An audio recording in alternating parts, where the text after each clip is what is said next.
My beautiful sister is here. Is going to make sure you have all the tastes from Volta region. So stay tuned and enjoy. Yo.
So guys, this is Coconut toffee. Coconut toffee. It's a Volta region toffee. It's like a local snack.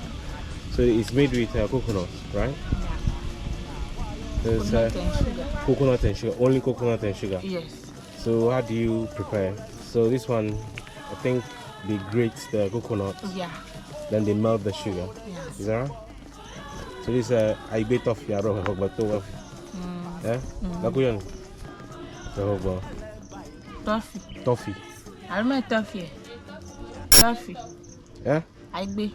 Toffee. Toffee. And toffee. And toffee. Yeah. Okay.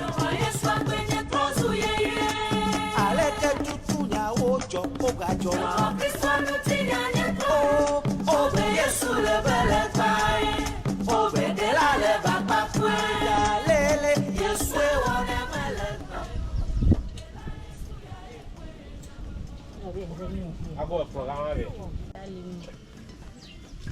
Thank𝙔𝙤𝙪 come and check. Come and check my stuff. He's a man of multiple tasks.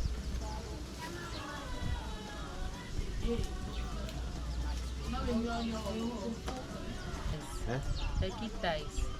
Yeah. Yeah, spices. Ginger. Ginger, okay. Ginger, powdered ginger. Okay.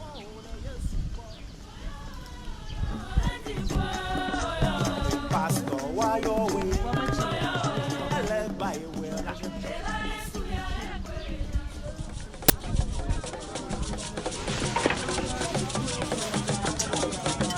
You okay?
moment, my sister is boiling the spinach, and once she finishes boiling the spinach, she's going to drain the water from the spinach. Then she's going to start cooking this our local delicacy. Let me flip the camera to show you guys what she's doing.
Alẹ́ kẹ́tù kúyàwó jọ kó gàjọ máa.